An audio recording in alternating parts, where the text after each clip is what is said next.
Et salut tout le monde, c'est Lorenzo High Tech, et oui, comme c'est pas en titre, aujourd'hui on va parler d'iPhone et surtout quel iPhone acheter en 2025. Pourquoi cette vidéo? Bah tout simplement parce que ça y est, Apple a dévoilé tous ses iPhones, hein. En septembre on a vu tous les iPhone 16, 16 Pro, 16 Plus, etc.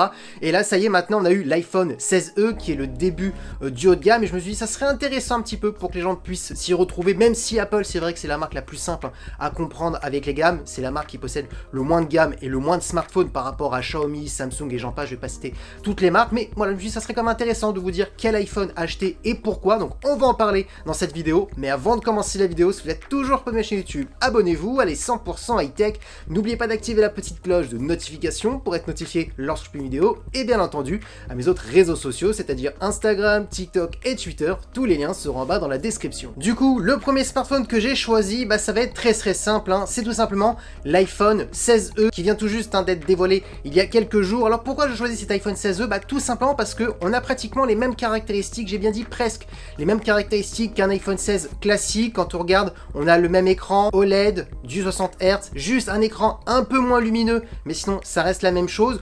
Ensuite, au niveau de la photo, c'est le même capteur principal, donc même qualité de photo, sauf il est moins polyvalent parce qu'on n'a pas plusieurs capteurs. Par contre, même qualité vidéo. Les performances, là aussi, presque les mêmes performances parce qu'on a un cœur de moins au niveau du GPU, mais ça reste extrêmement performant. Comme je l'ai dit dans ma précédente vidéo, si vous l'avez toujours pas vu, je vous invite à aller regarder sur l'iPhone 16e où je parle vraiment de toutes les caractéristiques.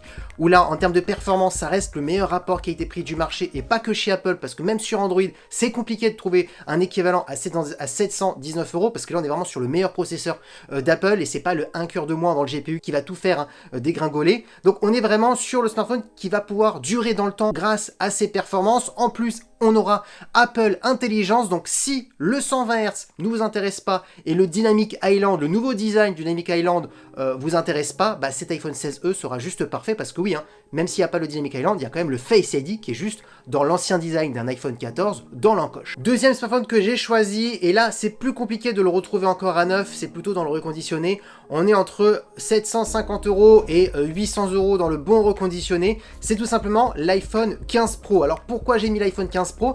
Parce que tout simplement, si aujourd'hui vous voulez un iPhone avec du 120 Hz et que vous voulez aussi bénéficier d'énormément de mises à jour au fil des années et surtout avec Apple Intelligence, l'intelligence artificielle qui est en train d'arriver chez Apple, même pour la France et surtout pour l'Europe, bah c'est les seuls modèles qui peuvent être compatibles dans les modèles anciens, c'est 15 Pro, 15 Pro Max. L'iPhone 15 classique ne peut pas avoir Apple Intelligence, donc c'est pour ça que je l'ai pas mis. Donc ça serait un petit peu bête quand même d'acheter un iPhone qui serait déjà un petit peu obsolète en termes de nouveauté. Donc c'est pour ça que j'ai choisi l'iPhone 15 Pro. Si vous voulez un écran plus grand, bah il y a le 15 Pro Max qui est dans les alentours de 900 €. Donc voilà, parce que si aujourd'hui vous voulez tout ça, bah à partir de l'iPhone 16, on n'a pas de 100 Hz, c'est à partir de l'iPhone 16 Pro. Et là on monte à 1200 €, donc il y a une grande différence. Donc c'est pour ça que le deuxième smartphone que j'ai choisi, c'est vraiment le 15 Pro. Après vous pouvez aussi prendre le 15 Pro Max qui est 100 € plus cher pour la grande taille. Et là pourquoi il est intéressant? Bah parce que la puce A17 Pro est extrêmement performante, certes en dessous de la puce A18, mais ça reste excellent pour des jeux vidéo, des applications gourmandes. En plus il est compatible avec Apple Intelligence, donc du coup ce smartphone